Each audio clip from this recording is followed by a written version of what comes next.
Tras la recuperación de Teruel en febrero de 1938, se abre un nuevo capítulo en las operaciones militares que van consolidando las posiciones de Franco que, una vez más, toma una de sus características resoluciones.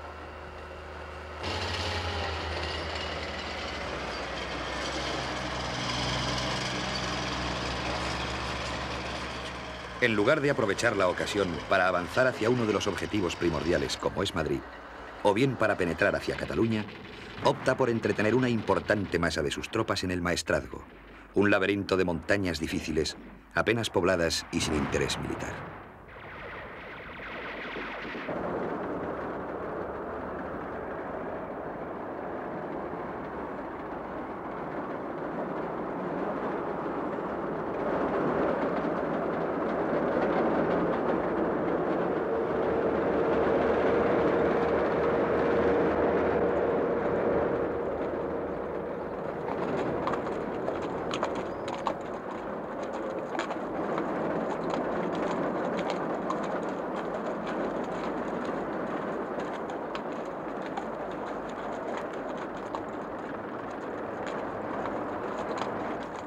La masa de maniobra franquista, liberada tras la batalla de Teruel, se compone de 4 cuerpos de ejército: el de Navarra, el de Aragón, el marroquí y el cuerpo de tropa italiano.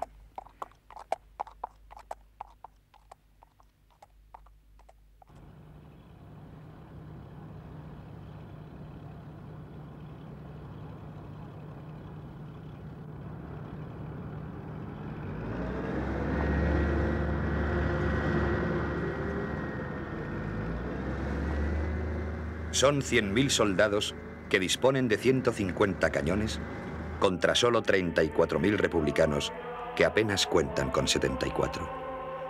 Se intenta compensar la diferencia con tropas del ejército de maniobra, internacionales y unidades sueltas de otros frentes.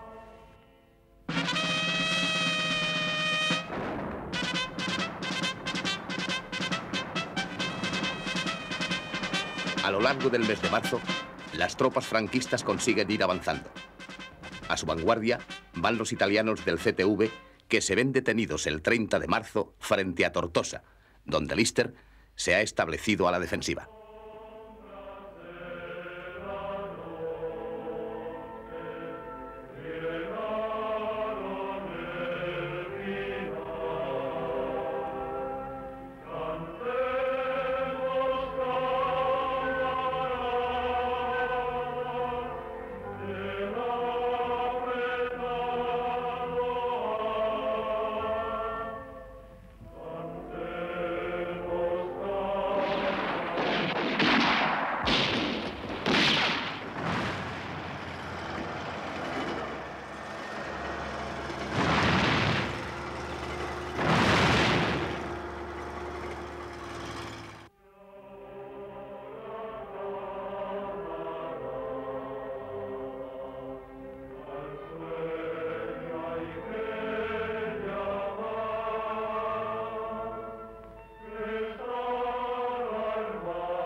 Las tropas gallegas, mandadas por Aranda, a cuyo frente marcha Camilo Alonso Vega, alcanzan el mar a la altura de Vinaroz el 15 de abril y parten en dos la España republicana.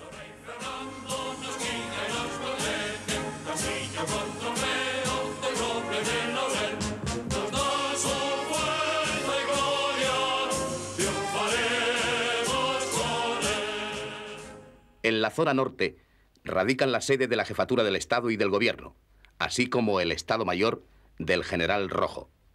La zona centro-sur, aglutinada por Madrid, tiene como jefe militar al General Miaja. Semanas más tarde, el 31 de mayo, Franco realizará una visita a Vinaroz, acompañado por el jefe del Estado Mayor de la Armada, vicealmirante Juan Cervera Valderrama.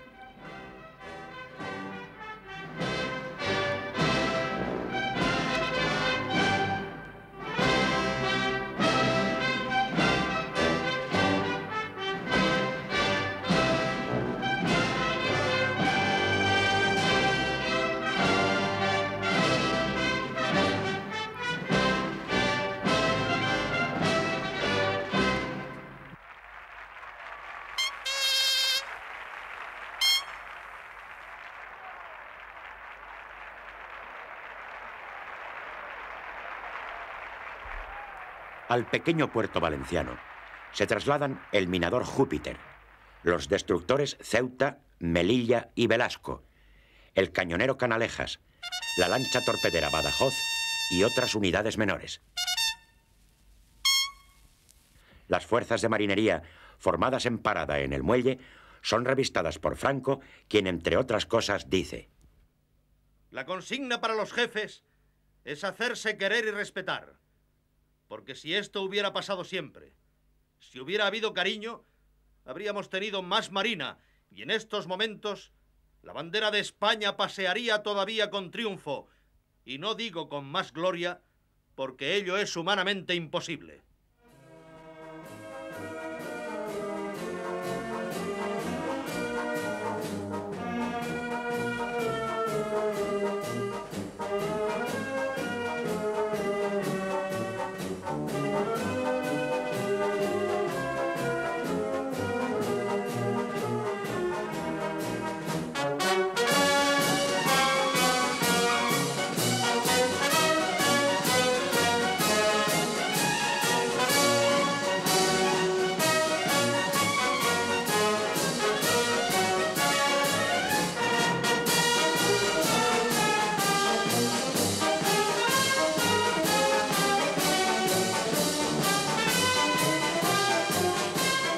Paralelamente, Franco inicia una ofensiva en el frente aragonés que hasta entonces no había sufrido grandes modificaciones desde 1936, porque las ofensivas de Huesca y Belchite no habían alterado sustancialmente sus líneas.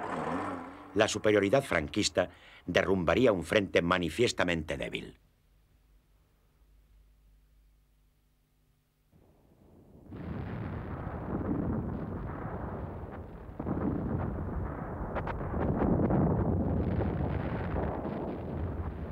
El ejército republicano está muy escaso de material y su situación resulta angustiosa a la espera de que el material soviético retenido en la frontera reciba la autorización de paso pertinente.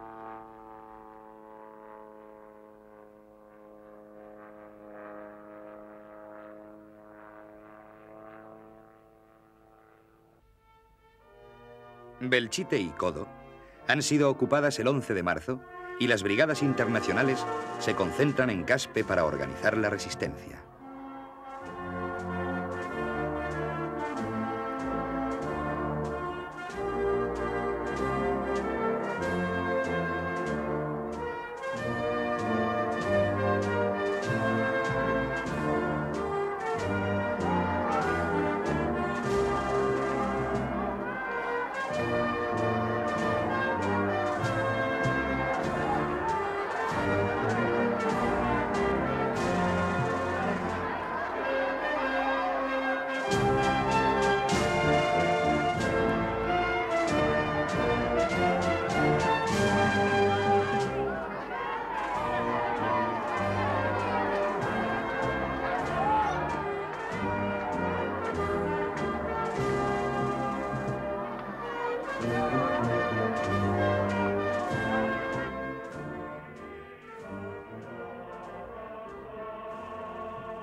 El día 16, sin embargo, los requetés toman las primeras casas de Caspe.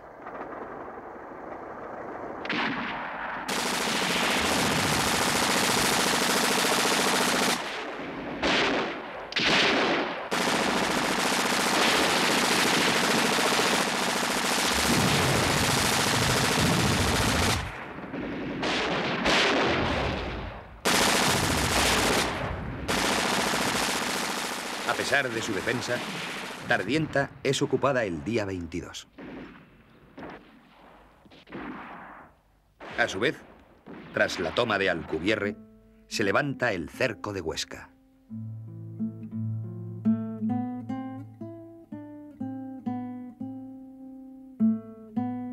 Las fuerzas republicanas se repliegan hacia Lérida, que se perfila como un importante objetivo a defender ante el avance franquista en Aragón.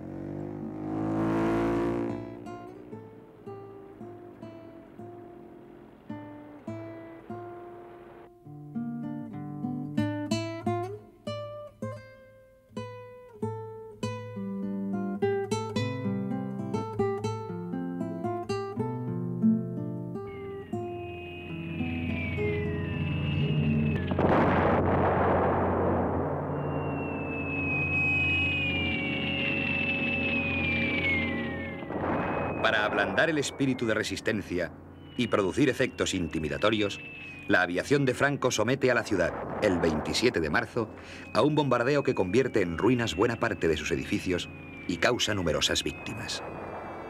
Algunas autoridades republicanas, entre ellas Álvarez del Valle, visitan Lérida y comprueban los desastres provocados por las bombas.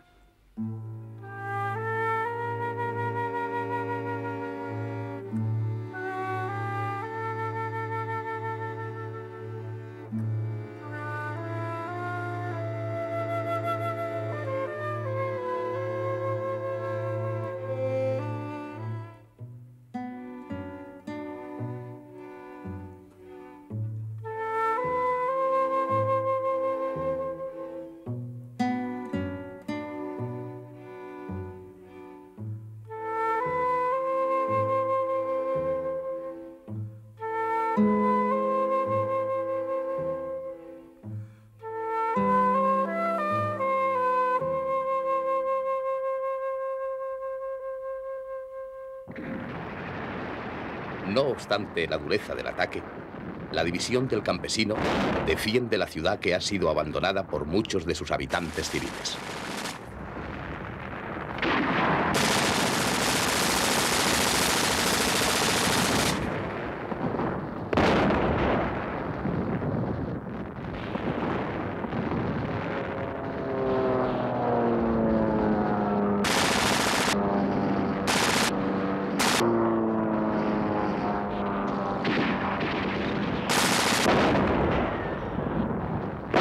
El 3 de abril, un ataque enemigo en toda regla, que cuenta con apoyo aéreo, penetra en Lérida. Sin embargo, la resistencia republicana es importante e impide que en un principio caiga en poder de los atacantes el barrio situado al otro lado del río.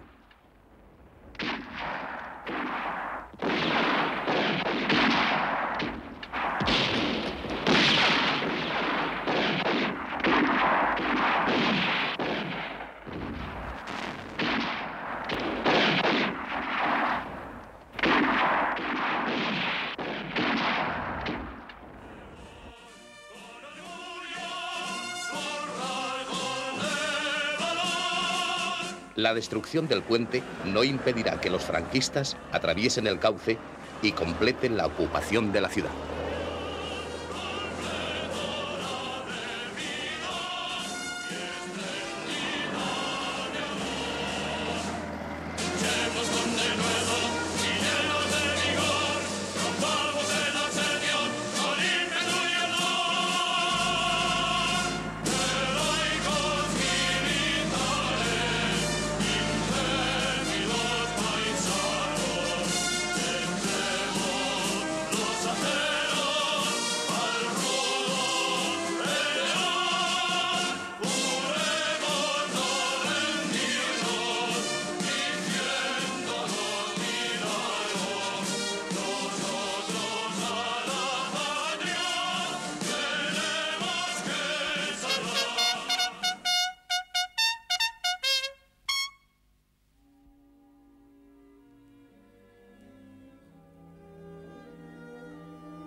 Junto a la frontera francesa, la 43 División Republicana con el teniente coronel Beltrán al frente queda aislada desde finales de marzo. El territorio defendido es el doble que la isla de Ibiza. La división procura resistir hasta que la población civil pueda cruzar la frontera.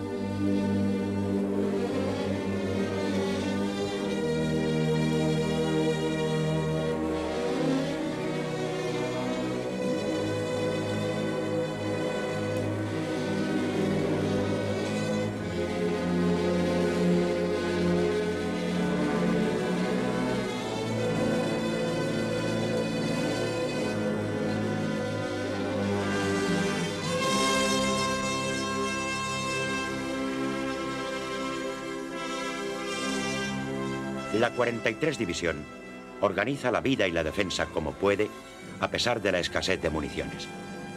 Durante el mes de abril, la Bolsa es atacada por tierra y aire.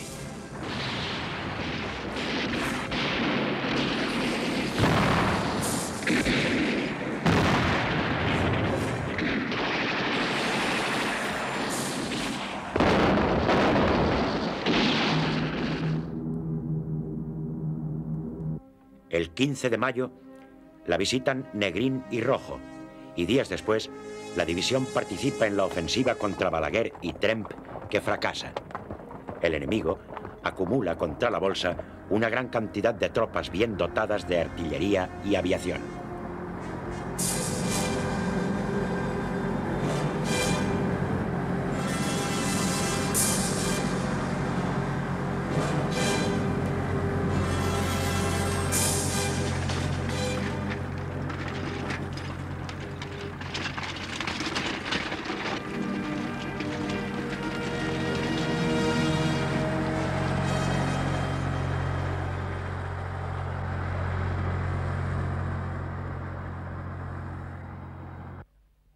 Lentamente y en orden, la división se repliega hacia la frontera. El 16 de junio, después de resistir 2 meses largos, las últimas fuerzas entran en Francia. El jefe de la división, teniente coronel Beltrán, es el último en atravesar la frontera. En la estación de Arro, los franceses ofrecen la elección de bando. 6.899 soldados deciden regresar a Cataluña para seguir combatiendo y 411 prefieren pasar a zona franquista. En su conjunto, la maniobra general de las tropas de Franco se detiene tras cubrir sus objetivos al norte y al sur del Ebro.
El 14 de junio, el general Aranda toma Castellón de la Plana, donde un contraataque provoca una lucha enconada en el casco urbano, a la que seguirá una durísima represión.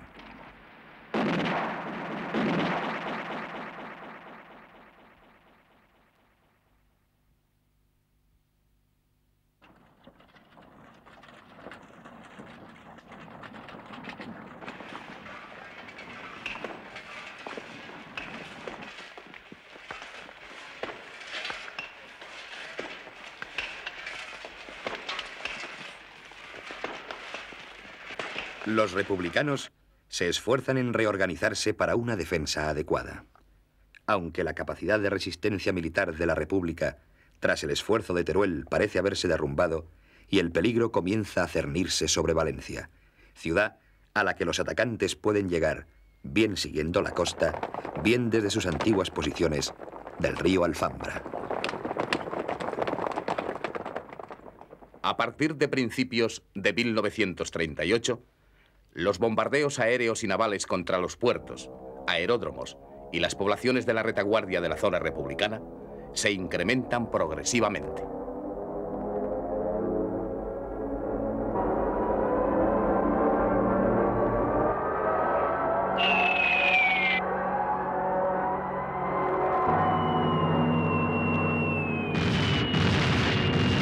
Mientras van disminuyendo hasta casi cesar los bombardeos contra la retaguardia franquista a causa de la escasez de aparatos de bombardeo en el bando republicano.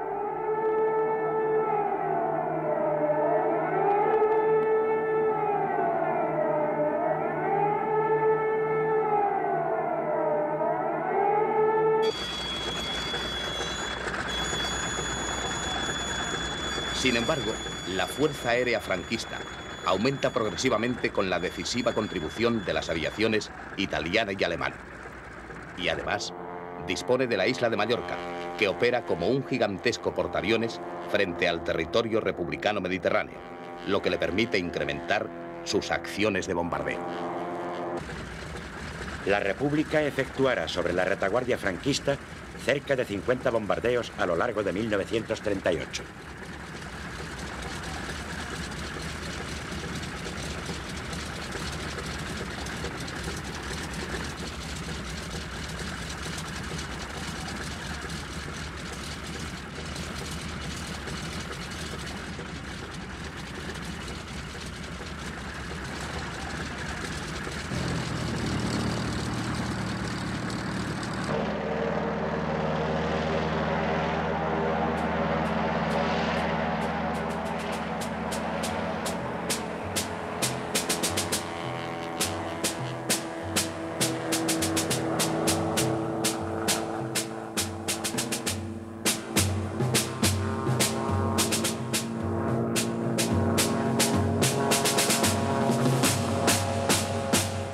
El bombardeo de Cabra es el más duro.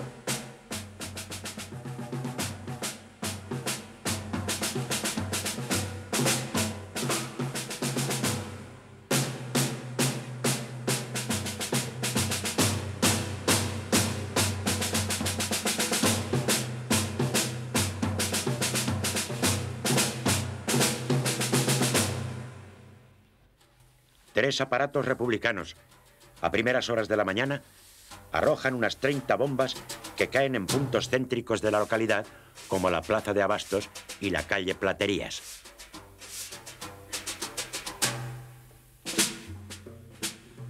Causan un centenar de muertos y un número superior de heridos, en su mayor parte de población civil. Son destruidos varios edificios, total o parcialmente.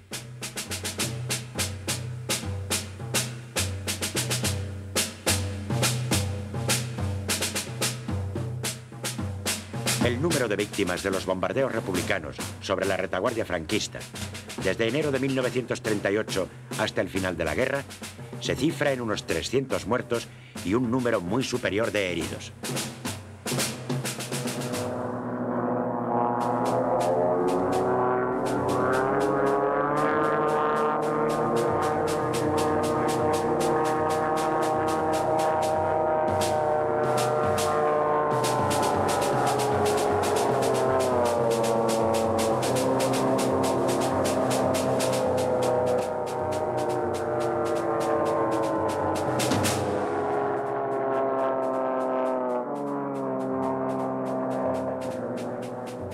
Durante el mismo periodo, los bombardeos que sufren los puertos, aeródromos y localidades de la retaguardia republicana se convierten en casi diarios, y el número de víctimas es muy superior a los que sufre la otra zona.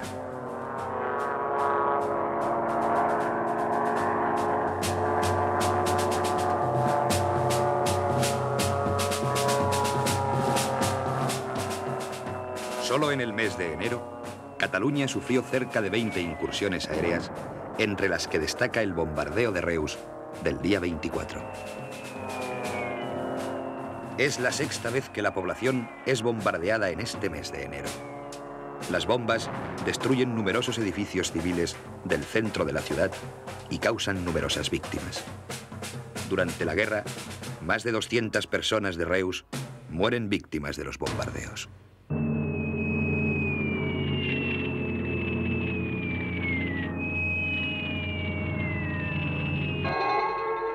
Barcelona sufre el día 30 de enero el bombardeo aéreo más duro hasta la fecha. El parte de guerra del bando franquista lo presenta como una mera represalia sobre objetivos militares por el intento de bombardeo republicano de Salamanca del día 28, que fracasó. Sin embargo, ningún centro directivo o puesto de mando es alcanzado. La mayor parte de las bombas han caído en las calles y casas de vecinos del llamado barrio gótico de la ciudad y sus alrededores, densamente poblados, causando numerosas víctimas civiles y destruyendo total o parcialmente numerosos edificios. Unas bombas caen en la iglesia de San Felipe Neri, destruyendo la sacristía, donde se habían refugiado numerosos vecinos y los niños acogidos en un local de la protección de menores. Unos 20 niños mueren, así como numerosos vecinos.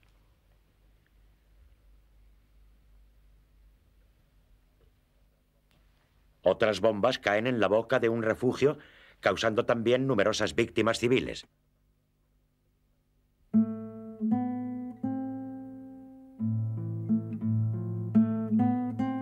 Otras caen en otros puntos céntricos de la ciudad. En la Gran Vía de les Corts Catalanes, entre las calles Bruc y Girona. En la calle Casp. También en la Maquinista Terrestre y Marítima de la Barceloneta.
El balance es de unos 250 muertos y de varios centenares de heridos. El mismo conde Chiano se hará eco de la dureza del bombardeo.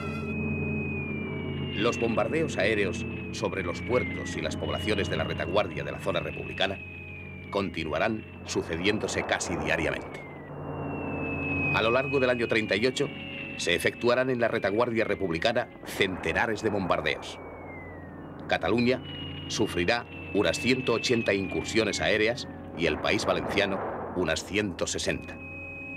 También ciudades como Almería o Cartagena y otras poblaciones de la zona republicana se verán sometidas a la dura acción de los bombardeos. El 10 de marzo, Tarragona sufre un durísimo bombardeo que causa numerosas víctimas. Los ataques contra esta ciudad y su puerto provocan más de 200 muertos y un número más elevado de heridos. Barcelona, los días 16, 17 y 18 de marzo, sufre los ataques aéreos más violentos de toda la guerra civil. Nunca hasta entonces una gran ciudad de 1 millón de habitantes había sido bombardeada con tanta intensidad. Es cierto. Los bombardeos se inician a las 22 horas del día 16 por aviones italianos procedentes de la base de Mallorca Desde ese momento, la ciudad vive en tensión bajo continuas alarmas aéreas. Los aviones realizan 13 incursiones sobre Barcelona. Las sirenas dan la alarma día y noche y rompen el ritmo de la vida diaria. Las emisoras barcelonesas transmiten repetidamente un mensaje que se hará obsesivo. Catalans, hi ha perill de bombardeig. Aneu als vostres refugis. La Generalitat vetlla per vosaltres. Las bombas caen indiscriminadamente en el centro de la ciudad y los barrios. Los coches de bomberos y las ambulancias circulan continuamente. La tensión aumenta por las noches.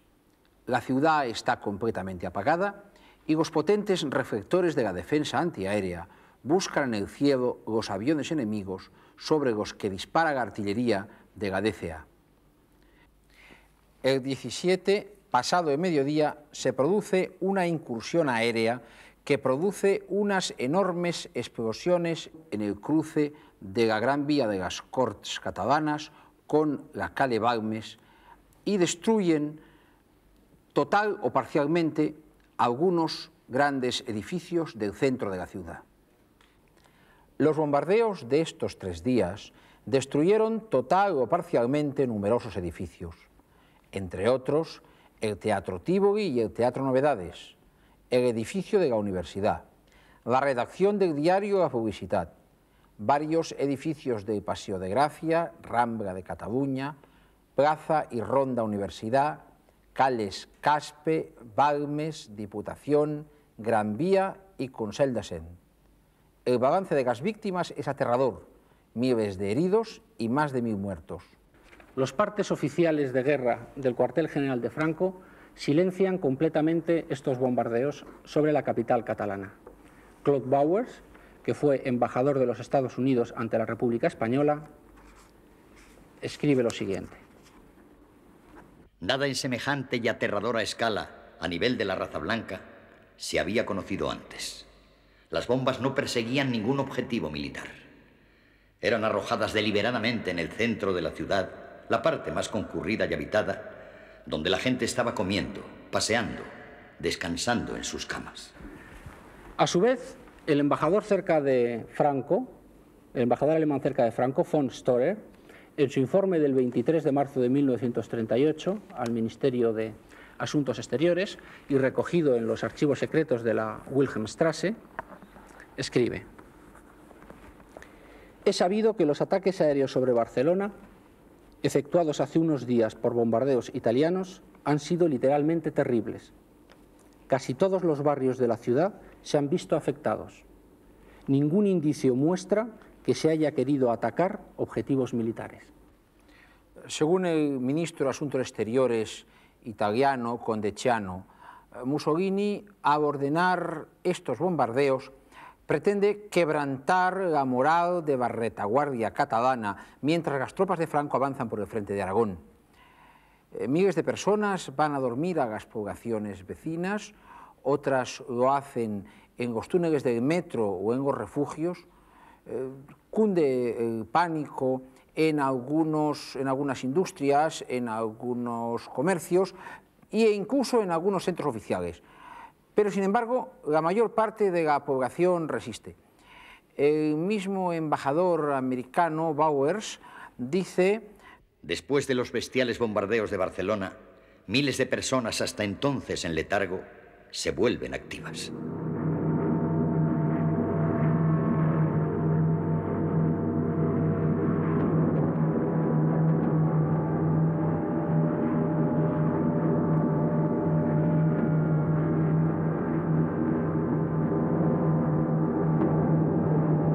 Casi 2 años después, el 18 de junio de 1940, cuando la Gran Bretaña sufre los devastadores bombardeos alemanes, Winston Churchill en un discurso dirá a sus compatriotas: no quiero subvalorar la severidad del castigo que cae sobre nosotros, pero confío que nuestros conciudadanos serán capaces de resistir como lo hizo el valiente pueblo de Barcelona.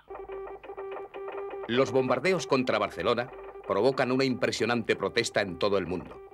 La prensa internacional dedica sus primeras páginas a describirlos y publica numerosas fotografías de las destrucciones y de las víctimas.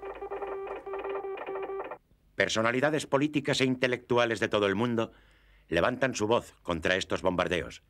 Entre otros, el Pandit Nehru, Jules Romain, presidente mundial del Pen Club, y el conocido escritor católico francés François Mauriac.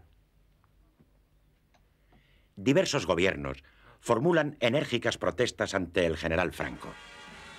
El secretario de Estado norteamericano, Cordell Hull, declara que cuando la pérdida de vidas humanas entre la población civil no combatiente es quizá mayor de lo que jamás lo ha sido en la historia, creo que estoy hablando en nombre de toda la población norteamericana cuando expreso un sentimiento de horror por todo lo que ha sucedido en Barcelona.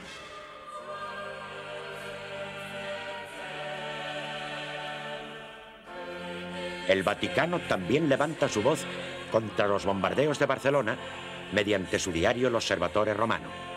Informa además que el Papa ha encargado a su representante ante el gobierno de Burgos, Monseñor Ildebrando Antoniutti, que con independencia de la acción de otras potencias haga una nueva y urgente gestión cerca de Franco para que cesen estos bombardeos contra las poblaciones civiles.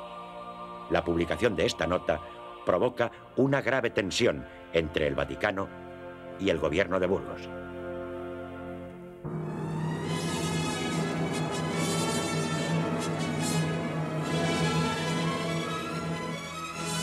La protesta internacional no es del todo inútil. El 19 de marzo cesan aquellos bombardeos indiscriminados sobre Barcelona. Pero los bombardeos casi diarios continuarán sobre la zona republicana. El 27 de marzo, mientras las tropas del general Franco avanzan por el frente de Aragón, la ciudad de Lérida sufre el bombardeo más devastador. Una buena parte de la ciudad se convierte en ruinas. Mueren varios centenares de personas y son muy numerosos los heridos.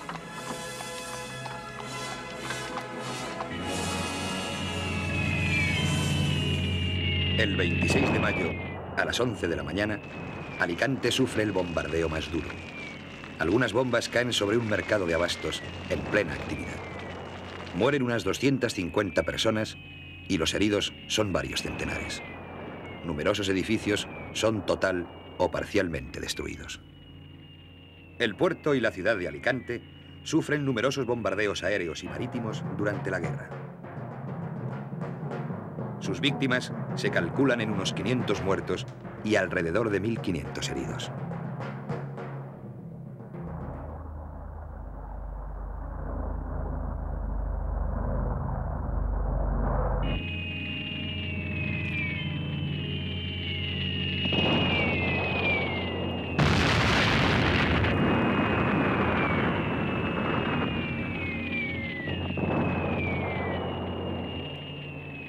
El día 31 de mayo, Granollers sufre otro devastador bombardeo. 30 bombas explosivas y 10 incendiarias caen sobre el centro de la pequeña ciudad, destruyendo numerosos edificios civiles.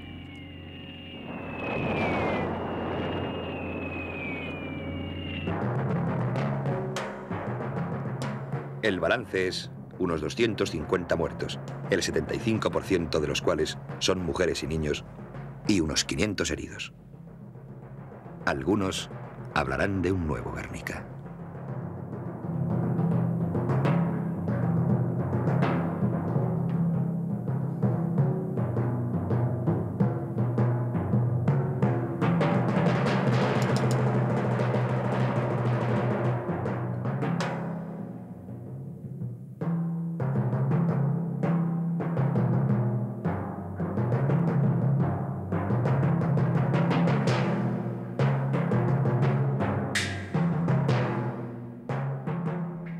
Durante la guerra, solo en Cataluña serán bombardeadas 236 localidades. En total, se cifran en 5.000 muertos, con un número muy superior de heridos, las víctimas de los bombardeos en la retaguardia catalana durante la guerra. A estas víctimas hay que sumar las que se producen en el resto de la retaguardia republicana. Su número total no ha sido aún investigado, pero muy probablemente se sitúa en torno a los 4.000 muertos. Así, en la retaguardia republicana, alrededor de 9.000 personas murieron a consecuencia de los bombardeos.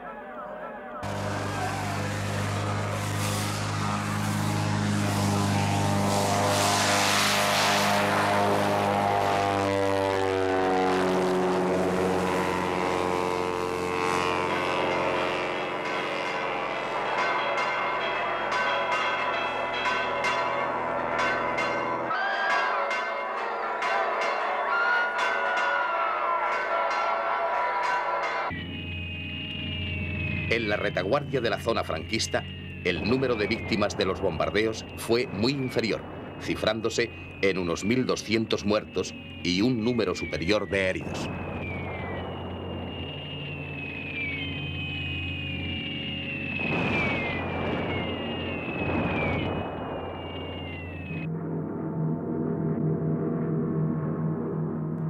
Muchos de los bombardeos aéreos franquistas son dirigidos contra los puertos republicanos del Mediterráneo, aunque a menudo afectan también a las poblaciones civiles.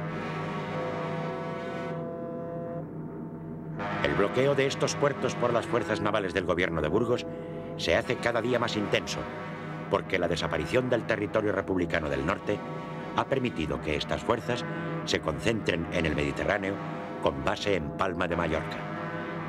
En este bloqueo participan decisivamente fuerzas navales italianas y alemanas, incluso submarinos.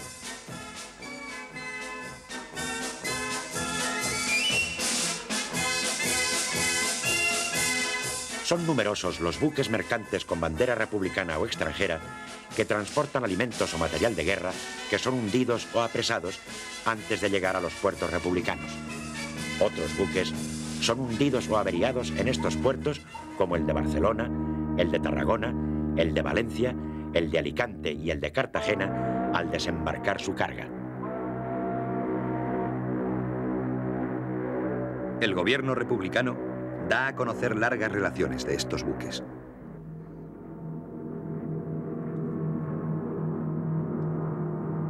Los historiadores no coinciden en el número de buques mercantes hundidos por las fuerzas aeronavales de Franco, pero parece acertado un número superior al centenar.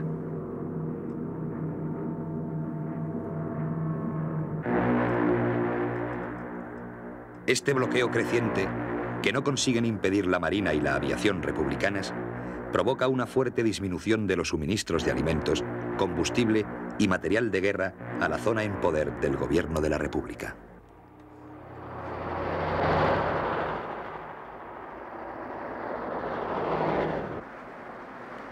El 6 de marzo, la flota del gobierno de Burgos sufre una gravísima pérdida: el hundimiento del crucero Baleares en la batalla del Cabo de Palos.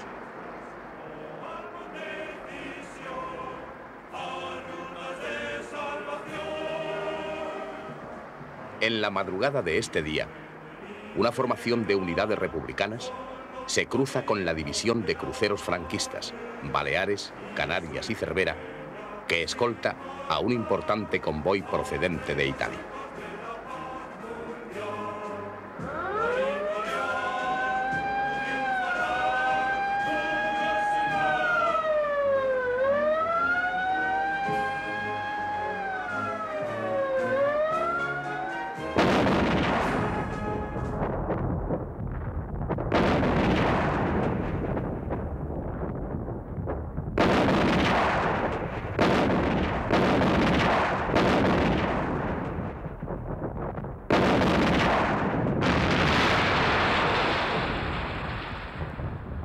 En el intercambio de fuego realizado en la oscuridad, un torpedo hace blanco en el Baleares.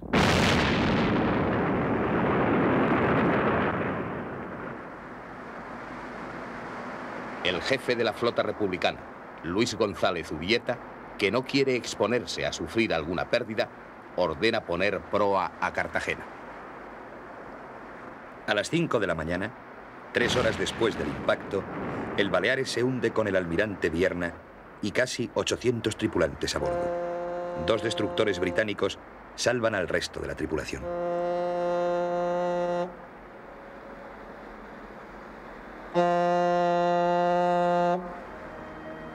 Pese al hundimiento del Baleares y a la reincorporación del crucero Miguel de Cervantes a la flota republicana, las unidades de la aviación y de la marina franquistas intensifican en los meses siguientes el control que venían ejerciendo sobre las rutas del Mediterráneo.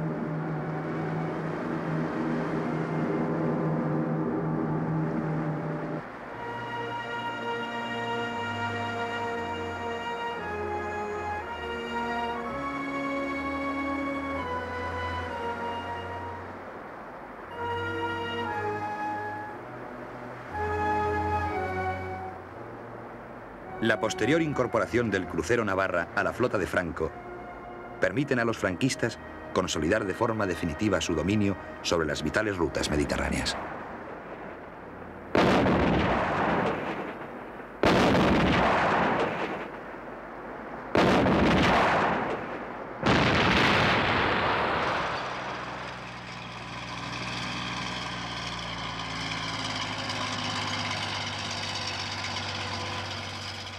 Ante la actuación creada por la contraofensiva de Franco en Teruel y la batalla de la Alfambra, la República necesita activar los recursos militares de Cataluña. Pero los franquistas cuentan con fuerzas mucho más efectivas y el ejército popular en Cataluña necesita todavía tiempo para organizarse.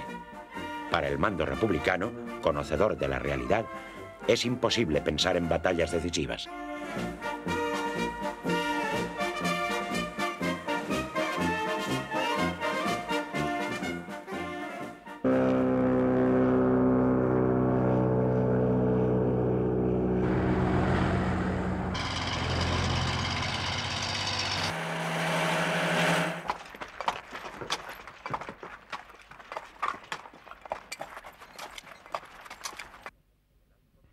El alto mando franquista proyecta una ofensiva de gran vuelo.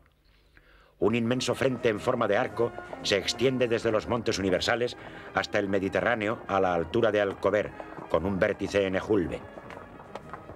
Parecía más lógico continuar la presión sobre Cataluña, pero Franco opta por Valencia. El Cuerpo de Ejército de Galicia, mandado por el general Aranda, ataca desde el 17 de abril por la carretera de la costa y tras durísimos combates consigue avanzar unos kilómetros.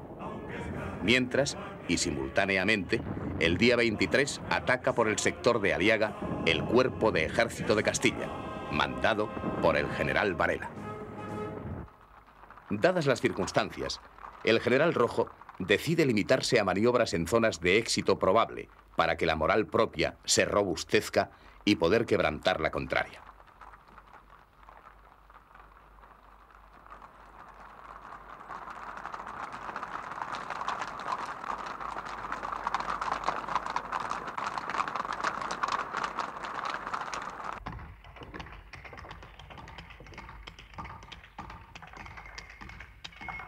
El conjunto estratégico consiste en resistir el avance franquista en Valencia, llevar a cabo una ofensiva en el frente del Ebro, reorganizar el ejército de la zona centro, ejecutar el llamado Plan P y otra ofensiva en Mérida-Badajoz para aislar Andalucía de la zona enemiga y favorecer un levantamiento popular. Ante la ofensiva franquista en la costa valenciana, los republicanos se defienden vigorosamente.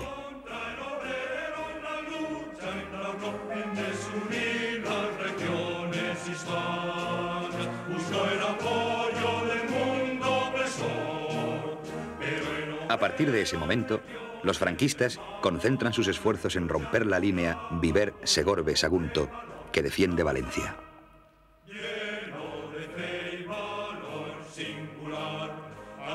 Hacia el 6 de julio, la ofensiva tropieza con una defensa encarnizada, a pesar de su superioridad aérea y artillera.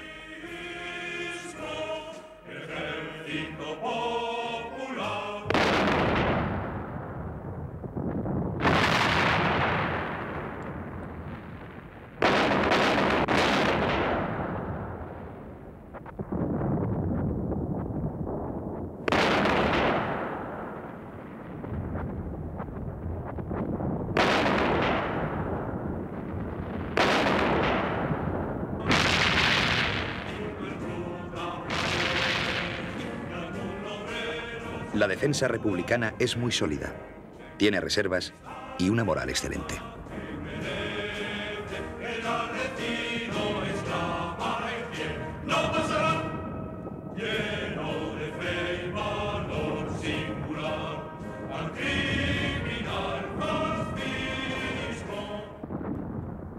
Los atacantes han sufrido un notable desgaste que les obliga a sustituir su plan inicial por una maniobra de envolvimiento.